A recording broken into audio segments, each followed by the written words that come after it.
Salvation தொலைக்காட்சி நேயர்களுக்கு வணக்கம். நேயர்களே, சத்தியவேதம் சரித்திர வேதமே என்ற இந்த தொடர் நிகழ்ச்சிக்கு உங்களை வரவேற்கிறோம்.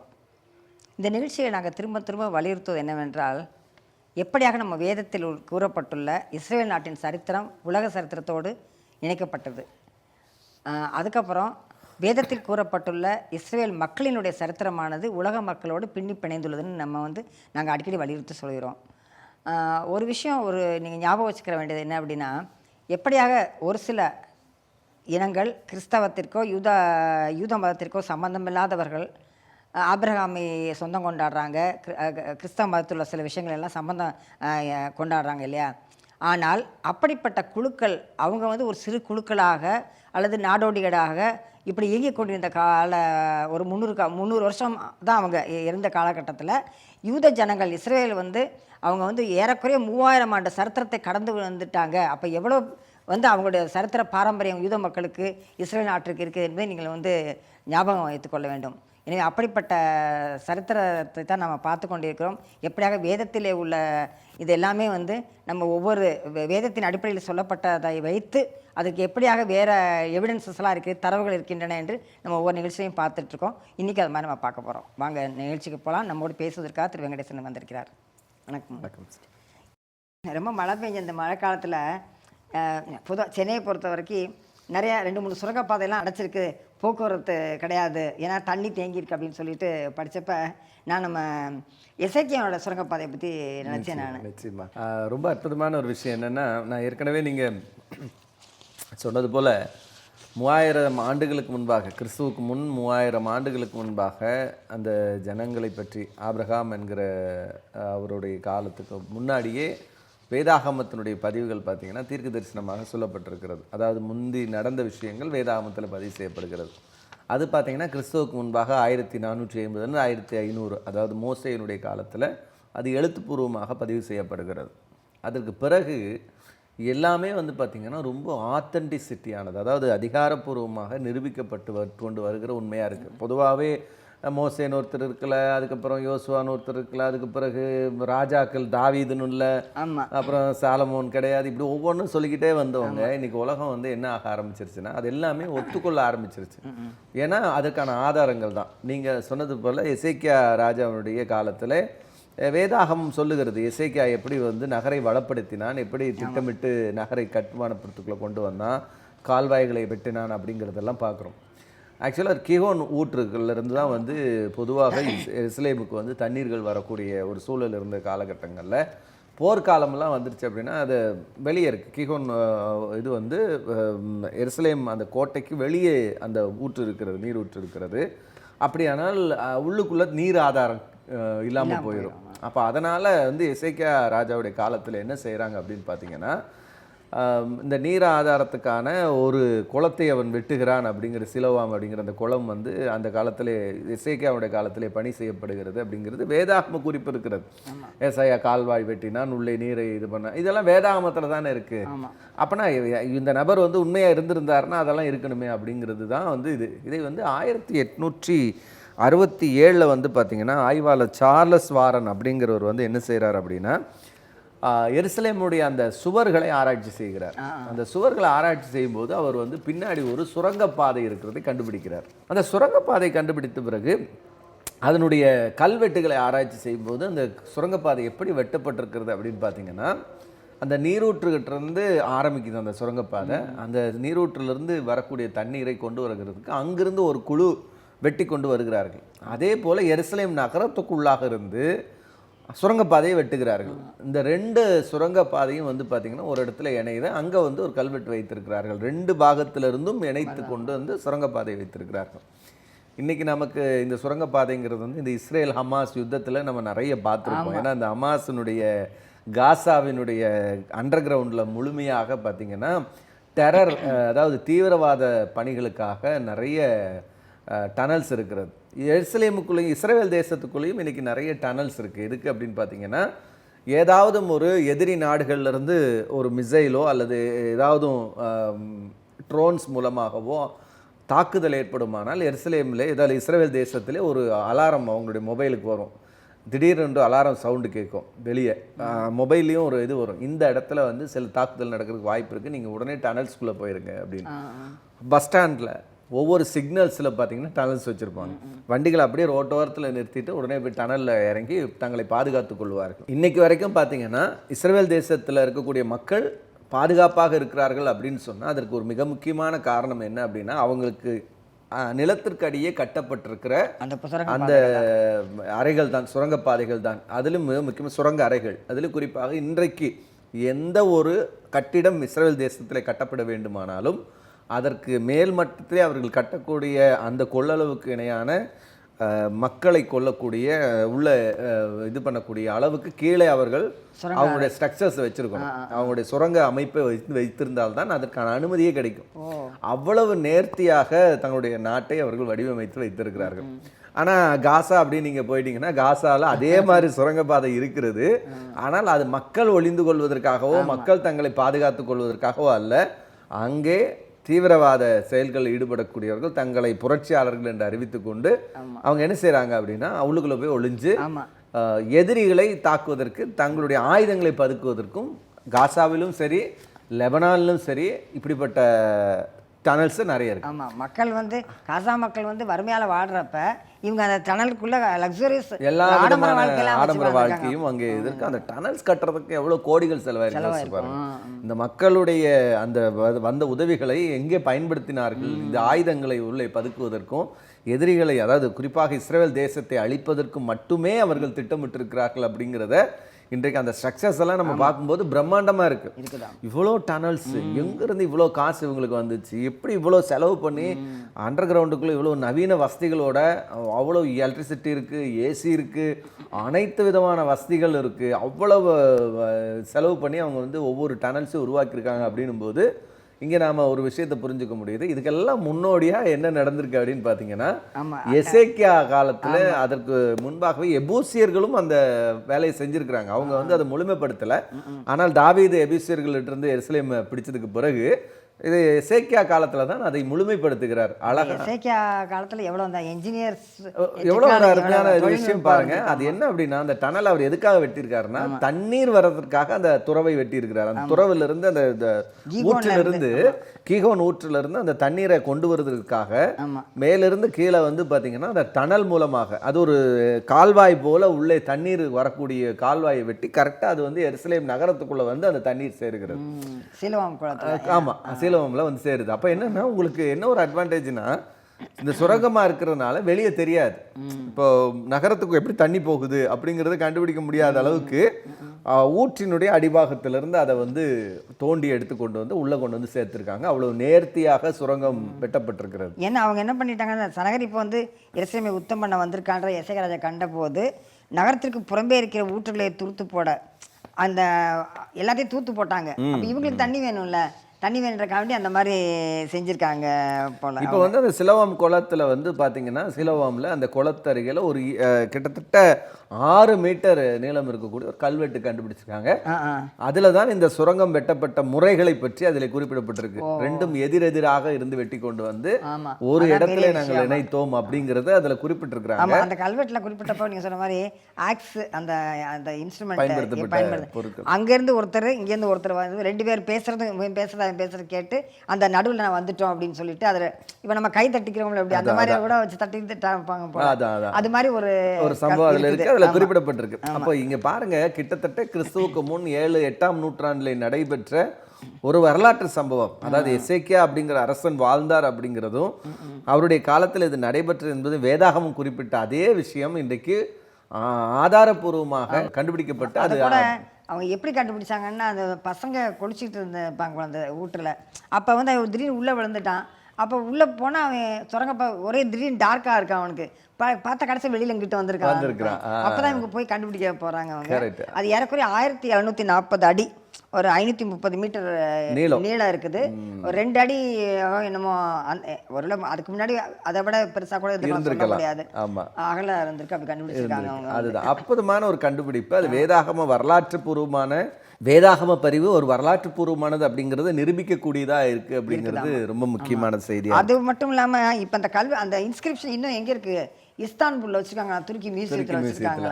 அப்போ பாருங்க எவ்வளோ ஒரு ஆச்சரியமான ஒரு விஷயம். அதே மாதிரி 2009ஆவது ஆண்டில் தொல்பொருள் ஆராய்ச்சியாளர்கள் வந்து என்ன செய்கிறாங்க அப்படின்னு பார்த்தீங்கன்னா, ஹெசேக்கியாவுடைய அந்த முத்திரையும் கண்டுபிடிக்கிறாங்க. 2009 அந்த அகழ்வாராய்ச்சி செய்யும்போது அந்த முத்திரையை கண்டுபிடிக்கிறாங்க. இது 2 ராஜாக்களில் வந்து ராஜாவுடைய அடையாளத்தையும் அதை ஆட்சியை சரிபார்க்கக்கூடிய அந்த இது உருவப்படங்களோட அந்த கண்டுபிடிப்பு வந்து கண்டுபிடிக்கப்படுகிறது. அப்போ இதிலிருந்து நமக்கு வந்து ரொம்ப முக்கியமானது என்ன அப்படின்னு பார்த்தீங்கன்னா, அரசாங்கத்தினுடைய அந்த நடைமுறைகளில் இப்படிப்பட்ட காரியங்கள் முத்திரைகள் இருந்தது அப்படிங்கிறதும், எசேக்கியா என்கிற ராஜா வந்து ஒரு ஆதாரபூர்வமான வரலாற்று நபர் அப்படிங்கிறதும், வேதாகமத்தினுடைய குறிப்பு ரொம்ப ஆதாரபூர்வமாக இருக்கிறது அப்படிங்கிறதையும் நம்மால் பார்க்க முடியுது. அவ்வளவு ஒரு ஆத்தென்டிசிட்டியோடு இருக்குது. எசேக்கியானா இது ஒரு கற்பனை பாத்திரம் இல்லை. எசேக்கியா ராஜாவை பற்றி நம்ம பைபிளில் ரொம்ப அற்புதமாக பார்க்கிறோம். எசேக்கியா ராஜா வந்து ரொம்ப ஒரு பாப்புலரான ஃபிகராக இருக்கு. ஏன்னா அவர் வந்து உடம்புக்கு முடியாமல் இருக்கப்ப ஆண்டவர் ஏசாயா தீர்க்கதரிசி அழுவார், அனுப்பி சோமாக்குவார், உன் கண்ணீரே கண்டேன் விண்ணப்பத்தை கேட்டேன், அந்த வசனத்தை எல்லாருமே நம்மளாம் சொல்லுவோம். ஆனால் அவர் வந்து ஏதோ கற்பனையான கதை அல்ல. நிறைய நாட்கள் இது வரைக்கும் அப்படிதான் சொல்லிக்கிட்டு இருந்தாங்க. பைபிள் சொல்லக்கூடியதெல்லாம் வரலாறுகளா, பைபிள் சொன்னா அது வரலாறு ஆயிருமா அப்படிலாம் சொல்லிட்டு இருந்தாங்க. இப்போ இன்னைக்கு அந்த இஸ்தான்புல்ல அங்க போய் நம்ம அந்த மியூசியத்துல பார்த்தோம்னா அந்த கல்வெட்டு இருக்கும். அப்போ ஒரு நபர் அங்கே இருந்திருக்கிறாரு என்னன்னு தெரியுது, நிரூபிக்கப்பட்ட ஆதாரமா இருக்கு. அந்த கல்வெட்டு இருக்கு, அந்த சுரங்க பாதை இருக்கிறது, அந்த தண்ணீர் வரக்கூடிய அந்த இது இருக்கிறது, அதுக்கான வேதாகம பதிவு இருக்கிறது. வேதாகமத்துல அந்த நீங்க சொன்ன மாதிரி இந்த அருமையாக தான் பதிஞ்சிருக்காங்க பாருங்க. இந்த எசேக்கியா கீகோன் என்னும் ஆற்றிலே அணை கட்டி அதன் தண்ணீரை மேற்கே இருந்து தாவீது நகரத்துக்கு நேராக திருப்பினான் அப்படின்னு சொல்லிட்டு இருக்குது. இது நாளாகம புஸ்தகத்தில் மட்டும் இல்லாமல் ராஜாக்கள் புஸ்தகத்தில் 2 ராஜாக்கள் 20வது அதிகாரம் 20வது வசனத்தில் எசேக்கியாவின் மற்ற வர்த்தமானங்களும் அவனுடைய எல்லா வல்லமையும் அவன் ஒரு குளத்தையும் சாலகத்தையும் உண்டாக்கினதினாலே தண்ணீரை நகரத்துக்குள்ளே வரப்பண்ணியதும் யூதாவுடைய ராஜாக்களின் நாளாக புஸ்தகத்தில் எழுதியிருக்கிறது. 2 இடத்துல எழுதியிருக்கு பார்த்தீங்கன்னா. அப்போ இந்த விஷயம் பாருங்க, அந்த சாளரகம்ன்றது வந்து இந்த கால்வாயை பற்றி சொல்லுது. அதாவது குளத்தை வெட்டினா சாளரத்தை இது பண்ணா தண்ணீர் வரக்கூடிய சாளரம் உண்டாக்குனான் அப்படிங்கிற, கால்வாயை உண்டாக்குனான் அப்படிங்கிறது வேதாகமம் எவ்வளோ அற்புதமா பதிவு செய்திருக்கிறது. அவங்க இது பழைய ஏற்பாட்டு காலத்தில் நடந்தது. ஆனா அந்த கீகோன் ஸ்பிரிங்ல குளிச்சது வச்சது கண்டுபிடிச்சதெல்லாம் இப்ப நீங்க சொன்ன 1867 இப்ப எசேக்கியாவினுடைய முத்திரை கண்டுபிடிச்சு 2009 தான் அந்த முத்திரை கண்டுபிடிக்கப்பட்டிருக்கிறது. எவ்வளவு அற்புதமான ஒரு செய்தி பாருங்க. எவ்வளவு விஷயங்கள் வந்து வரலாற்று இதுல இருக்கு பாருங்க. பண்ணா அதே மாதிரி இன்னொன்று ஒரு கல்வெட்டு பற்றி கூட நம்ம ரொம்ப முக்கியமான விஷயம், ஆதாரப்பூர்வமானது அமர்னா லெட்டர் அப்படின்னு சொல்லிட்டு சொல்கிறாங்க. அமர்னா கல்வெட்டுகள் அப்படின்னு சொல்லிட்டு இது வந்து ரொம்ப வருஷத்துக்கு முன்னாடி 14th century BC-ல கூட இருந்திருக்கலாம் அந்த பாரோக்கள் அப்படின்னு சொல்லிட்டு. இப்போ நிறைய நம்ம ராஜாக்கள் பேர், நிறையா ஊர்கள் பேரெல்லாம் படிக்கிறோம், நாடுகள் பேரெல்லாம். நமக்கே மனசுக்குள்ளே இந்த நாடுகள்லாம் எங்கேருந்து ஏது அப்படி இருந்திருக்குமான்னு கூட ஒருவேளை ஒரு சின்ன டவுட் யாருக்காக வாசிக்கிறவங்களுக்கு கூட வந்து இது பண்ணலாம். நியாயாதிபதிகள் 1வது அதிகாரம் 31வது வசனத்தில் ஆசேர் கோத்திரத்தார் அக்கோவின் குடிகளையும் சீதோனின் குடிகளையும் அக்லாப் அக்சிப் எல்பா ஆப்பிக் ரேகோ பட்டணி குடிகளையும் துரத்தி விடவில்லை, அப்படி வச்சுக்கிட்டாங்கன்னு போட்டிருக்குது. அதே மாதிரி யோசுவா 11வது அதிகாரம் 1வது வசனத்தில் வந்து ஒரு சில ராஜாக்களை பற்றி சொல்லுது, ஒரு சில நாடுகளோட ராஜாக்களை பற்றி. ஆத்சோரின் ராஜாவாகிய யாபீன் அதை கேள்விப்பட்ட போது அவன் மாதோனின் ராஜாவாகிய யோபாபின் இடத்திற்கும் சிம்ரோனின் ராஜாவிடத்திற்கும் அக்சாபின் ராஜாவிடத்திற்கும் ஆள் அனுப்புறான். அதாவது இஸ்ரேல் வர்றாங்க, என்ன பண்றதுன்ட்டு யோசுவா வராது, இருக்கக்கூடிய ராஜ்யத்திட்ட உதவி கேட்கிறான். இங்க ஒரு நாடு போட்டிருக்கு. இப்போ இது வந்து நீங்க பாத்தீங்கன்னா இந்த அமர்னா லெட்டர் என்ன அப்படின்னா, எகிப்திய பார்வோன் அப்ப யார் வந்திருக்காங்கன்னா அமினோஃபிஸ் 3, அவர் அமினோஃபிஸ் 3rd ராஜா. அப்புறம் அவரோட பையன் அக்கநாதன், இவங்களுக்கு ஒருத்தர் லெட்டர் எழுதியிருக்காரு. அவர் யாருன்னா அப்தி ஹேபா அப்படின்றவர். இவர் யாருன்னா அப்தி ஹேபான்னா அந்த காலத்துல எருசலேமுக்கு தான் உருசலாயின்னு போட்டிருக்காங்க அந்த கல்வெட்டில். இப்போ இவர் என்ன சொல்றாரு, என்ன பண்ண எதுக்காக அந்த லெட்டர்ஸ் எழுதுறாருன்னா, நிறைய அது வந்து கரஸ்பாண்டன்ஸ் நடந்துட்டு இருந்திருக்கு. இது வந்து ஒரு கிளேல ஒரு களிமண்ணோட கல்வெட்டு தான் இது வந்து. அந்த இதை கண்டுபிடிக்கிறப்ப 377 இதுக்கு சம்மந்தமாக நிறைய கண்டுபிடிச்சிருக்காங்க. அது எல்லாமே வந்து இந்த கடிதங்கள் மாதிரி வச்சுக்கோங்க, கரஸ்பாண்டன்ஸ் பிட்வீன் அந்த காலத்துடைய. நம்ம இப்போ லெட்டர் அனுப்புற மாதிரி அன்னைக்கு வந்து களிமண் பிளேட்ல எழுதி அனுப்பியிருக்காங்க. அப்படிப்பட்டதான் இவர் என்னத்துக்காக அனுப்பியிருக்காருன்னா, எப்பீருன்ற குடிகள், எப்பீர்னா யார், ஹீப்ரு, அதுதான் எப்பீர். அந்த இதில் எல்லாத்துலேயுமே எழுதுறாங்க. அவங்க வந்து வந்திருக்காங்க சண்டைக்கு. ராஜாவை வந்து தெய்வம் மாதிரி சொல்கிறான். அவன் யாரை பார்வன் சொல்லுவாங்க. ஆமாம், வந்திருக்காங்க. அவங்ககிட்ட இருந்து எனக்கு நான் அவங்கள கொஞ்சம் துரத்தி அடிச்சிட்டேன். ஆனாலும் அவங்ககிட்ட இருந்து காப்பாற்றுறதுக்காக வேண்டி எனக்கு யாருமே அந்த சமயத்தில் வரல. நானும் என்னுடைய சகோதரன் தான் வந்து சண்டை போட்டோம். அதுக்கப்புறம் பக்கத்தில் உள்ள குடிகளுக்கெல்லாம் அவன் வந்து லெட்டர் போட்டிருக்கான். அவன் வந்து இது மாதிரி உதவி கேட்டிருக்கான். அதில் யார் யார் அப்படின்னா அக்கோ, அந்த நம்ம பார்த்தோம் பார்த்தீங்களா, அக்கோவின் குடிகள் சொல்லுவாங்க, அந்த அக்கோ. அப்புறம் இன்னொன்று யாருன்னா வந்து யோசுவாவில் படித்தது மாதிரி அக்சாபின் ராஜா. இவங்களுக்கெல்லாம் நான் வந்து தகவல் சொன்னேன். வந்தாங்க. ஆனா வந்துட்டு என்ன பண்ணிட்டாங்க, என்கிட்ட வந்து 50 சேரியட் எடுத்துட்டு போயிட்டாங்க. எடுத்துட்டு போயிட்டதும் இல்லாம எனக்கு வந்து அவங்க இன்னும் வந்து இவங்களே எனக்கு வந்து சண்டை போட இது பண்றாங்க. எனக்கு அதனால நீங்க என்ன பண்ணணும், நீங்க ஆள் அனுப்பி என்னை வந்து இவங்களுடைய தொல்லையிலிருந்து விடுவிக்கின்ற மாதிரி எழுதியிருக்கான். அந்த லெட்டரை நீங்க வாசிச்சு பார்த்தாங்க நமக்கு கொஞ்சம் சிரிப்பா கூட வரும். பார்த்தீங்கன்னா எப்படி எழுதியிருக்கான் அப்படின்னு, அந்த அமர்நாத் லெட்டர்னு சொல்றதுல ராஜாவாகி என் தெய்வத்திற்கு, என்னுடைய சூரியனுக்கு, அப்போ சூரியனையும் தெய்வத்தையும் ஒன்றா வழங்குற அந்த காலம் இருந்திருக்குது. நான் வந்து இதை அனுப்புகிறேன். அந்த ஆள் பேர் வந்து சுவதர்த்தா அப்படின்னு போட்டிருக்கு. அந்த எழுதுகிறவன் பேர் சுவதர்த்தாவாகிய உங்களுடைய ஊழியக்காரன் வந்து நான் இதை அனுப்புகிறேன். வந்து நான் வந்து எப்படின்னா உங்கள் காலடியில் இருக்கிற தூசி டஸ்ட்டுக்கு சமமான நான் வந்து 7 தரம் என்னுடைய வயிற்று இப்படி குப்புறப்பட்டா வயிறு கீழே விழுகிற மாதிரி என்னுடைய வயிற்றாலும் 7 தரம் வந்து பின்னாடி அந்த மாதிரி வந்து பிராஸ்டே அப்படி அவ்வளவுத்துக்கு மல்லாக்கப்படுத்து நான் உங்களை வணங்கி நான் செய்கிறேன் அப்படின்னு எழுதிட்டு, இந்த அக்சாப்புன்ற ராஜாவை பற்றியும் அக்சாப்பினுடைய ராஜாவும் அக்கோவினுடைய அந்த நாடு இல்லை அந்த நாட்டோட அப்படின்னு அவங்களுக்கெல்லாம் எழுதியிருக்கான். இது இப்போவே நியாயாதிபதிகள் காலத்திலே அந்த அக்சோவின் குடிகளை பற்றி போட்டிருக்கு. யோசுவா காலத்தில் ஆத்சோரின் ராஜாவாகிய யாப்பினம் யார் யாருன்னு போடுறப்ப அக்சாபின் ராஜான்னு போட்டிருக்கு. அப்போ இந்த ஏதோ நமக்கு வாய்க்கு விளங்காத பேர் அக்ஸா அக்கோன்லாம் அப்படின்னு நம்ம நினச்சிட்டு இருக்கப்ப அப்படிப்பட்ட ஆட்கள் இருந்ததாக இந்த 14வது நூற்றாண்டாக இருக்கும் இதுன்னு சொல்கிறாங்க. கிறிஸ்து பிறப்பருக்கும் 14வது நூற்றாண்டாக கூட இருக்கும் இந்த இது அப்படின்னு சொல்லி சொல்கிறாங்க. யோசுவாவுடைய காலம் சொல்ல போனால். ஆமாம், கரெக்டு. ஏன்னா 1450 மோசேயுடைய காலம் நம்ம சொல்கிறோம். மோசே இஸ்ரேல் ஜனங்களை நடத்தி கொண்டு வந்தது. அப்போ ஏறக்குறைய யோசுவாவுடைய காலம் 1400, 350, 400ங்கிறது யோசுவாவோட காலம். நியாயாதிபதிகள் அதுக்கு பிறகு. அப்போ கரெக்டாக பொருந்தது பாருங்க. எவ்வளவு ஆதாரபூர்வமான ஒரு விஷயமா இருக்கு. இது அது எருசலேம், அந்த உர்சலான்னு சொல்லி எருசலேமை பற்றிய ஒரு சொல் இருக்கு. பத்தி சொல்லுது. ஆமா, அப்ப அவ்வளவு தூரத்துக்கு எனக்கு உண்மையிலே இதை படிச்சிருப்ப நான் வந்து இந்த அந்த இங்கிலீஷ்ல தான் அந்த லெட்டர்ஸ் இந்த அமர்நாத் லெட்டரை படித்தேன் நான்.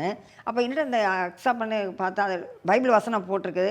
பைபிள் வசனத்தை எடுத்து பார்த்தா நியாயாதிபதிகளும் யோசிச்சு எனக்கே ரொம்ப அப்படி ஒரு ஆச்சரியமா போயிடுச்சு எனக்கு. பார்த்தீங்கன்னா அப்போ எந்த அளவுக்கு வேதாகமும் ஒரு துல்லியமாக ஒரு சின்ன இனத்தினுடைய பெயர் கூட அதுல பதிவு செய்யப்பட்டிருந்திருக்கிறது அப்படிங்கிறது எவ்வளோ ஒரு வேதாகமத்தினுடைய அந்த ஒரு வெளியேறப்பெற்ற தன்மை, எவ்வளோ ஒரு பொக்கிஷம் அது. இன்னைக்கு உலகத்திலேயே உலக நாடுகளே இந்த வேதாகமம் வந்து ஒரு வரலாற்று பொக்கிஷமாக எடுத்து கையாள வேண்டிய ஒரு இடத்துல இருக்கு. ஏன்னா இப்படிப்பட்ட ஒரு மைனூட்டான ஒரு இனத்தினுடைய பெயர் எங்க போய் நீங்க தேட முடியும்?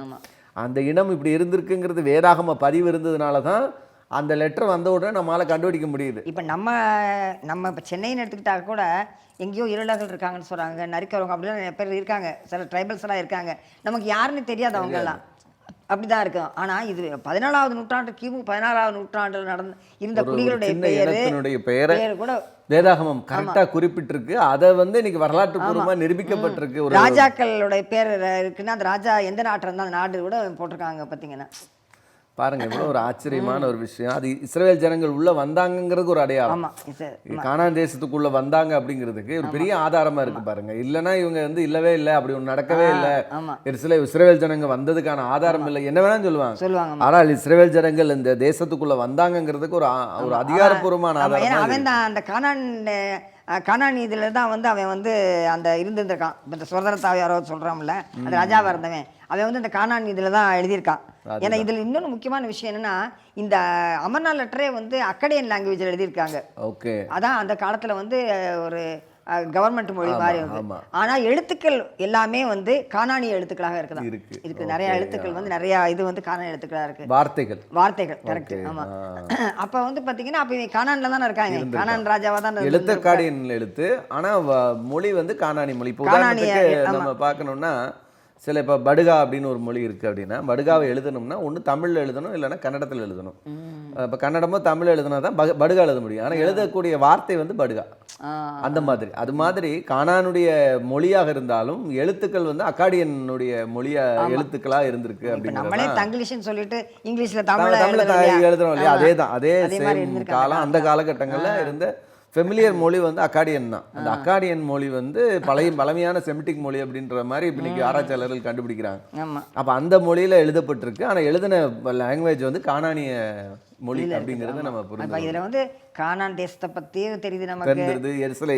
இஸ்ரவேல் ஜனங்கள் வந்தாங்க, அது இவங்க வந்தாங்க அப்படிங்கிறது நம்ம அதுல தெரிஞ்சுக்கிறோம். ஆமா. ரெண்டாவது வந்து பைபிள்ல சொல்லப்பட்ட சின்ன சின்ன குடிகளுடைய பெயர்கள் கூட அன்றைக்கு அது வரலாற்று பூர்வமாக எவ்வளவு துல்லியமாக எழுதப்பட்டிருக்கிறது அப்படிங்கிறத ஆமா. அந்த களிமண் டேப்லெட் மூலமா நம்மளால கடிதம் அந்த களிமண் டேப்லெட் மூலமா நம்ம கண்டுபிடிக்க முடியும். எருசலேம்னு ஒரு நகரம் இருந்ததும் தெரியுது. யூதர்கள் அவங்க வந்தாங்க, எபிரேயர்கள் அவங்க ஆமா ஆமா. அப்படிங்கிறதும் நம்ம தெரிந்து கொள்ள முடியும். ஒரு விஷயத்துக்குள்ள இவ்வளவு வரலாற்று ஆதாரங்கள் வைக்கப்பட்டிருக்கிறது அப்படிங்கிறது எவ்வளவு ஒரு அற்புதமான ஒரு விஷயம். அதான் இதெல்லாமே வந்து யூதர்களால் எழுதப்பட்டது கிடையாது, இந்த வரலாற்று தரவுகள். அதுதான். ஆமா, இல்ல கிறிஸ்தவங்களால் எழுதப்பட்டது கிடையாது. அந்த காலத்துல கிறிஸ்தவங்க இல்லாட்டி கூட இல்ல, யூத சமயத்துக்கு சார்பாக எழுதப்பட்டவங்க கிடையாது.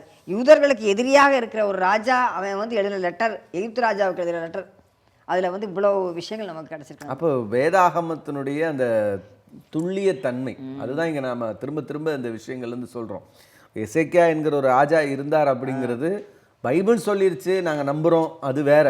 ஆனால் வேதாகமத்தினுடைய அந்த பதிவு உண்மை அப்படிங்கிறது தொல்லியல் துறை இன்றைக்கு நிரூபித்திருக்கிறது. அது தொல்லியல் துறையில இன்னைக்கு அவர் வெட்டின அந்த கால்வாயும் அந்த குளமும் இன்றைக்கு கண்டுபிடிக்கப்பட்டு நமக்கு உறுதிப்படுத்துகிறது எசேக்கியா என்கிற ஒரு அரசன் இருந்தான். அது மட்டும் இல்ல, அவருடைய முத்திரை, அவருடைய பெயர் பதித்த எசேக்கியாவுடைய பெயர் பதித்த முத்திரை இன்றைக்கு கண்டுபிடிக்கப்பட்டிருக்கிறது. அதுவும் எசேக்கியா என்கிற ஒரு அரசன் இருந்தான் அப்படிங்கிறத இன்றைக்கு நமக்கு வந்து உறுதிப்படுத்துது. அதே மாதிரி நீங்க கொடுத்த ஆதாரம் அதுக்கும் முன்னாடி எசேக்கியா காலத்துக்கு முன்னாடி 600 வருஷம் இல்லைங்களா, அமர்னா டேப்லெட்ஸ், அதாவது சொல்ல போனா களிமண் டேப்லெட். அந்த காலத்துடைய எழுத்து முறைகள் களிமண்ணால எழுதி அதை வந்து சுட வச்சு அதை வந்து அனுப்புவாங்க. அது வந்து இன்றைக்கு பல இடங்களில் கிடைக்கப்பட்டிருக்கு. அதுல ஒன்று இந்த அமர்னா டேப்லெட் அப்படின்னு சொல்றோம். இது வந்து அக்காடியன் மொழியில் இருக்கு. அந்த அக்காடியன் மொழி வந்து கானானிய மொழியில் எழுதப்பட்டிருக்கிறது அப்படிங்கிறது எழுத்துக்கள், அக்காடியன் எழுத்துக்கள் கானானிய மொழியை வெளிப்படுத்துகிறது. கானானிய மொழியில குறிப்பாக எருசலேமை பற்றி இருக்கிறது, யூதர்களை பற்றி, எபிரேயர்களை பற்றி இருக்கிறது, பைபிள் சொல்லக்கூடிய துல்லியமான சிறிய நகரங்களை பற்றி இருக்கிறது அப்படிங்கிறது பெரிய விஷயம், பெரிய ஆச்சரியமான ஒரு விஷயங்கள். வேதாகமும் நம்ம இது ஆழங்கள் அப்படின்ற ஒரு விஷயத்துல தொல்லியல் மூலமாக, வரலாற்றின் மூலமாக, அகழ்வாராய்ச்சியின் மூலமாக வேதாகமத்தினுடைய வசனங்கள் ஆத்தன்டிக்காக அதிகாரப்பூர்வமாக நிரூபிக்கப்பட்டிருக்கிறது அப்படிங்கிறத இந்த ஆதாரங்கள் நமக்கு காமிக்குது. நேர்களே, 1 அதிகாரம் 1 வசனத்தை ரொம்ப அழகாக அருமையாக யோவான் சொல்லுவார். ஆதி முதல் இருந்ததும், நாங்கள் கேட்டதும், எங்கள் கண்களினால் கண்டதும், நாங்கள் நோக்கி பார்த்ததும், எங்கள் கையினால் தொட்டதுமாயிருக்க அந்த ஜீவ வார்த்தையை பற்றி உங்களுக்கு அறிவிக்கிறோம் அப்படின்னு சொல்லிட்டு. அப்போ ஏசாமியை தொட்டு பார்த்த ஒரு மனுஷன்தான் ஏசாமியை பற்றி அவருடைய வரலாறுலாம் எழுதியிருக்கிறார். நமக்கு வேறு எந்த எவிடன்ஸும் நமக்கு தேவையில்லை. அதே போல் அதுக்கு சமமாக நீங்கள் பார்த்தீங்கன்னா எத்தனையோ தரவுகள் வந்து கண்டுபிடிச்சிருக்காங்க. 14ஆவது நூற்றாண்டில் அந்த நியாயாதிபதிகள் மோசே காலத்தில் நடந்த அந்த விஷயங்கள்லாம் கூட, என்ன நாடு இருந்தது, என்ன குடிகள் இருந்தாங்கன்றலாம் கூட இது இப்போ ஒரு எடுக்கப்பட்ட, அது கணக்கில் சேர்க்கப்பட்ட தரவுகள் நமக்கு கிடச்சிருக்கின்றப்ப எவ்வளோ பெரிய விஷயம். அப்போ இந்த பைபிள் வந்து நம்ம நம்பிக்கையை பற்றி நம்ம வந்து ஒருபோதும் வெட்கப்பட வேண்டிய தேவையே இல்லை. நம்ம வந்து ஒரு சரித்திரபூர்வமான ஒரு தெய்வத்தை, சரித்திரத்தில் இடைப்பட்டு கொண்டிருக்கிற உலக நிகழ்ச்சிகளை வந்து நடத்தி கொண்டிருக்கிற ஒரு தெய்வத்தை தான் நம்ம வணங்கி கொண்டிருக்கோம். எனவே அப்படிப்பட்ட தெய்வத்தினுடைய பிறப்பு அவருக்கு இயேசு கிறிஸ்து உலகத்தில் வந்தாரதுக்கு எத்தனையோ எவிடன்ஸ் இருக்குது. இதெல்லாம் நம்ம பின்னாடி நம்ம நிகழ்ச்சிகளை பார்க்கத்தான் போகிறோம். எனவே நீங்கள் இந்த நிகழ்ச்சியோடு இணைந்திருங்கள். நிறைய உங்களுக்கு வந்து இந்த நிகழ்ச்சியிலேருந்து நீங்கள் வந்து கற்றுக்கொள்வீங்க. அந்த என்னென்ன தரவுகள்லாம் இருக்குது அப்படின்னு சொல்லி இருக்கிறதெல்லாம் எவிடன்ஸ், நாங்கள் என்ன பேசுகிறோமோ அதெல்லாம் நீங்கள் வந்து மற்றவர்களோடு பகிர்ந்து கொள்ளுங்கள். அப்போ தான் அந்த நிகழ்ச்சியினுடைய நோக்கம் வந்து சரியாக பூர்ணமடையும் நினைக்கிறேன். ஏன்னா படிக்க எங்களுக்கே வந்து நிகழ்ச்சியில் வந்து அவ்வளோ ஆச்சரியமாக இருக்குது. இவ்வளோ பழைய காலத்துக்கு சம்மந்தப்பட்ட நூற்றாண்டுகளுக்கு முன்னாடி உள்ள எவிடன்ஸ்லாம் இப்போ கிடைக்குது அப்படின்னு சொல்லிட்டு. எனவே இந்த நிகழ்ச்சியோடு தொடர்ந்து இணைந்திருங்கள். சத்தியவேதம் சரித்திர வேதமே என்ற அந்த நிகழ்ச்சியை தொடர்ந்து பாருங்கள். மீண்டும் சந்திக்கும் வரை நன்றி, வணக்கம்.